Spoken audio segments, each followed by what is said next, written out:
There are many ways of describing it. So one way to simply say is that it has to do with paying attention and on purpose in the present moment and non-judgmentally, but that's a kind of technical, operational definition. I'd say really, if you're asking me what mindfulness is, and not being poetic, it's an act of love.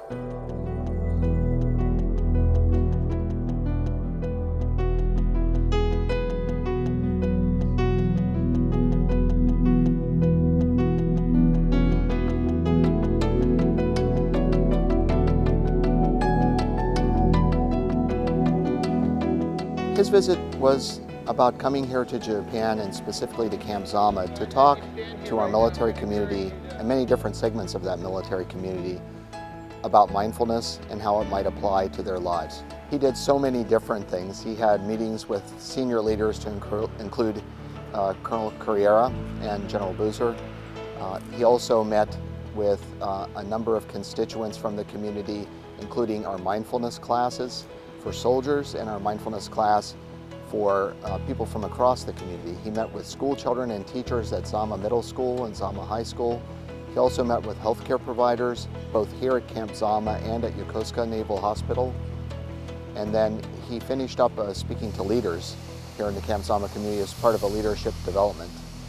As you can imagine, it would be variable. I'm sure some people, at least the feedback was, a lot of people really liked it. Some people probably thought it was hokey or, not what they're used to, and other people might have not liked it at all. But by and large, I think, and part of what Colonel Brumage invited me here to do was to begin to figure out ways that in the regular day of people in the Army, little doses of this kind of, if you will, training of the mind, which will build a kind of resiliency and capacity to be stable and both buoyant and flexible, could be actually incorporated across the day in many different kinds of situations or activities.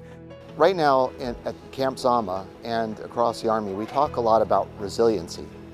And mindfulness is a type of way to build resiliency. It's not the only way, of course, but it is a very important way, I think, and it's affected my life, and I think for the students who took previous mindfulness courses here on Camp Zama, it seems to have positively affected their lives. So I was hoping that his purpose in coming here would be to help augment what was already gained from those first two classes that we did here on Camp Zama and to help spread the word across the community.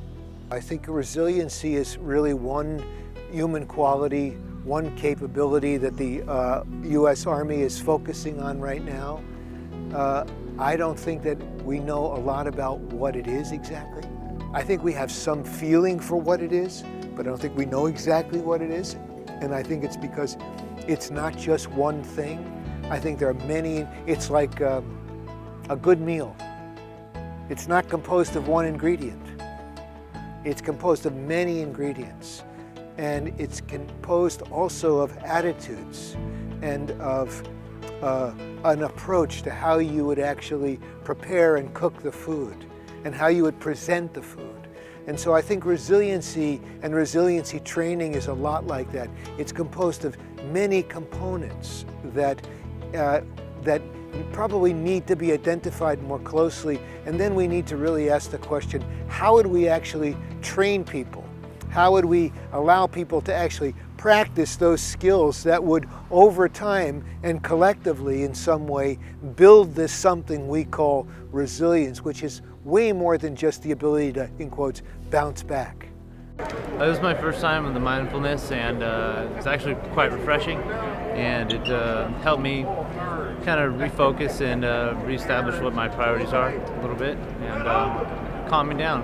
It brought a sense of calm to me personally after a strenuous PT session.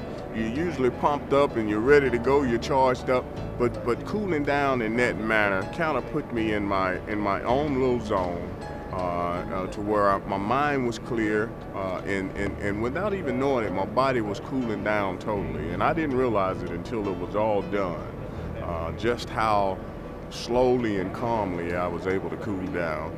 I think we all can gain from the experiences that we learned from Dr. Scantorelli to try to incorporate mindfulness in our lives, to try to be a little bit more resilient, to reduce our stress, and just to improve our overall health and well-being. I hope that some people who've never heard about mindfulness before will have a better understanding of what that is and how that can apply to their daily lives. And in that aspect, I hope that it was a success. Well, I don't have a goal of furthering mindfulness on one level. It's more like I'm listening to what's happening in the world. So we're very conscious about beginning to create and extend networks, but it's not because I have some grand plan to bring mindfulness to the masses, but it's more that the world is in many ways knocking on our door, and we're trying in a measured way to ask ourselves, how could we best serve that unfolding process?